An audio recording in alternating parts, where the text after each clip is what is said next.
Vas a conocer la historia aterradora del padre Benjamín. Tráete tu bebida de tu preferencia y acompáñame.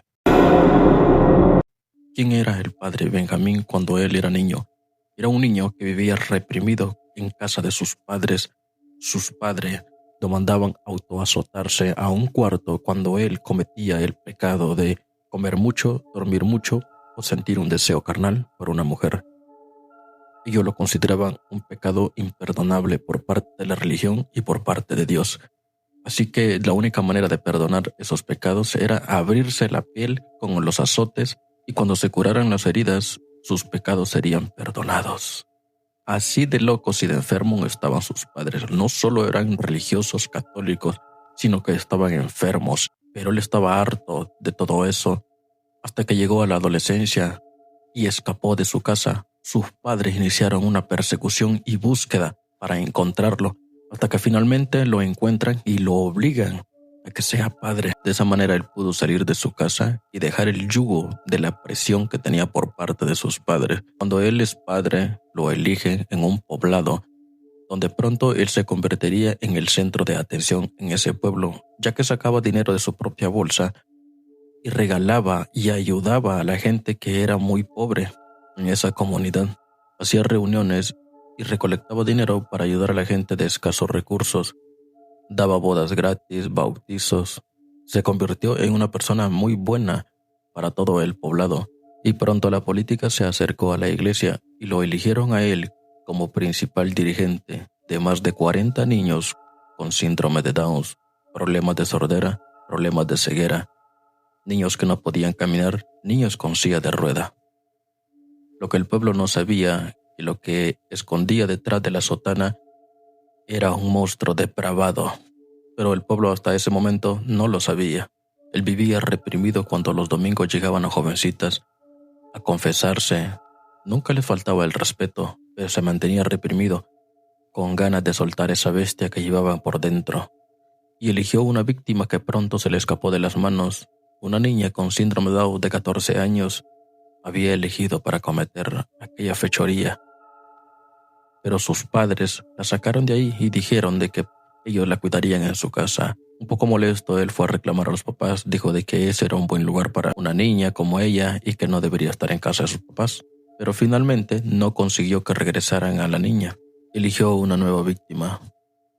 Una niña que estaba ciega, estaba sorda y además estaba muda. Era la clase de persona que él buscaba para cometer sus fechorías.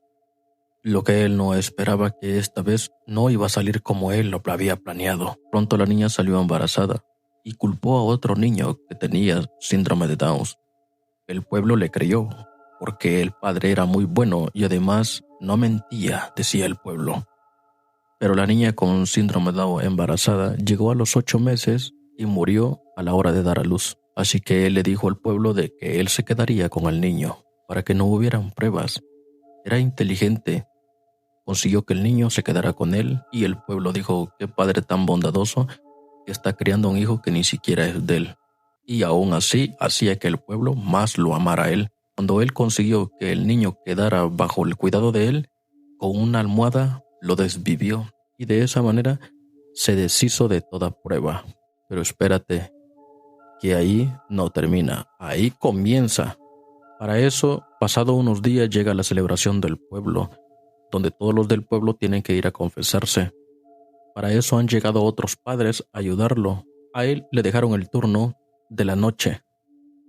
Cuando estaban las últimas personas que se estaban confesando, llegó una persona en silla de ruedas, que se escuchaba el ruido que venía en silla de ruedas. Cuando él le dijo: dime, hija, la persona que estaba del otro lado en la ventanilla nomás hacía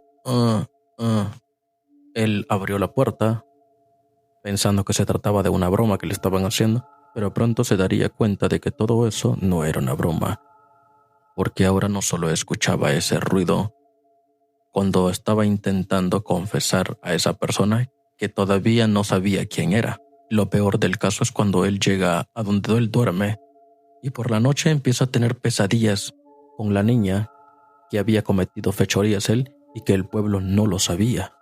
Llegó al grado de que él, cuando se estaba bañando, le escondían el jabón le tiraban la toalla, pero eso era nada más para que él empezara a aterrorizarse, porque en los ventanales de la iglesia se aparecía una sombra cuando él caminaba por las escaleras, y por las noches alguien le quitaba la cobija.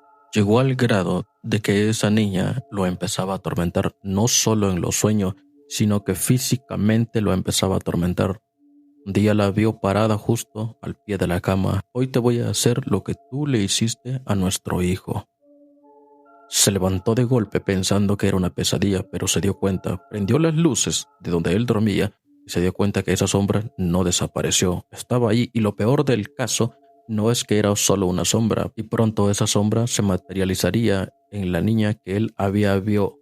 Sí, eso. Esa sombra lo seguía por todos lados a él. Lo tenía aterrado. Esa niña empezó a atormentarlo a donde él fuera. Y no solo esperaba la noche para atormentarlo, también lo hacía en el día.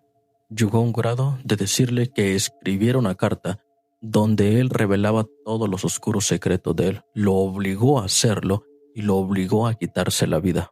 Los del poblado se quedaron en shock cuando encontraron con una soga en el cuello al padre. Y la confesión de él estaba escrita en una carta en un cofre que él había dejado.